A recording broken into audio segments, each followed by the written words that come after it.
Dünya iqtisadiyyatı son 40 ilin ən ağır zərbəsini alacaq. Münaqişə uzandıqca iqtisadi və sosial bədəl daha da ağırlaşır. İqtisadi Əməkdaşlıq və İnkişaf Təşkilatının son hesabatı qorxulu reallığı ortaya qoydu. Qlobal iqtisadiyyatın gələcəyini artıq yaxın şərqdə baş verən müharibə təyin edir. Qarşıda bizi yeni bir enerji şoku, qorxunc inflyasiya və kəskin iqtisadi geriləmə gözləyir. Fərz edək ki, Fars körfəzində enerji istehsalı və ticarət yolları 2026-cı ilin sonuna doğru addım-addım əvvəlki vəziyyətinə qayıdacaq. Bu halda belə dünya iqtisadiyyatı bu məsələdən tam xəsarətsiz ötüşməyəcək.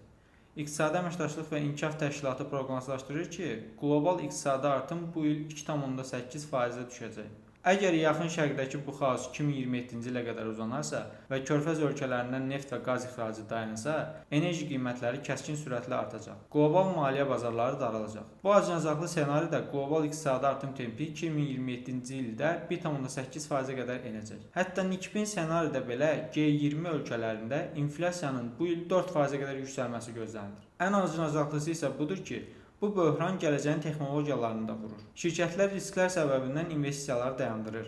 Xüsusən də süni intellekt sahəsinə ayrılan milyardlarla dollarlıq büdcələr ixtisar olunur. İqtisadi Əməkdaşlıq və İnkişaf Təşkilatının baş katibi Matthias Korman xəbərdarlıq edir ki, dünya 2026-cı ilə güclü daxil olmuşdu, amma indi vəziyyət çox kritikdir. Münaqişə uzandıqca iqtisadi və sosial bədəl daha da ağır olacaq. O hökumətlərə çağırış edir ki, borclara girməsinlər, enerjiyə qənaət etsinlər və süni intellekt kimi transformativ texnologiyaların önünü açaraq məhsuldarlığı artırsınlar. Son günlərdə də vəziyyət olduqca gərgindir. ABŞ prezidenti Donald Trump bildirir ki, danışıqlar nəticəsiz qalsa, ABŞ İrana desant çıxara bilər. İran tərəfi isə atəşkəsin pozulmasından sonra hərbi aktivliyi artırıb. Sepahın aerokosmik qüvvələri Hayfadakı sənaye obyektlərinə raket zərbəsi endiriblər. İsrail də İranın cənub-qərbindəki Mahşəhər şəhərində yerləşən neft kimi obyektinə hücum edib. Süpergüclərin isə dayanmaq fikri yoxdur.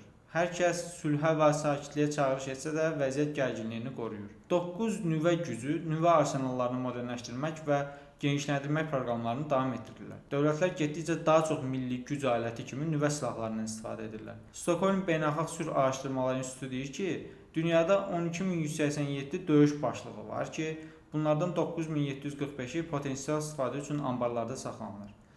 Bəli, rəqəmlər və ssenarilər göstərir ki, müharibə və onun fəsadları birbaşa hər birimizin həyatına təsir edir. Bəs siz necə düşünürsünüz? Dünya bu böhrandan çıxa biləcəkmi? Şərhlərdə fikirlərinizi yazın. Videoyu bəyənməyi və kanalımıza abunə olmağı unutmayın. Növbəti videolarda görüşənədək.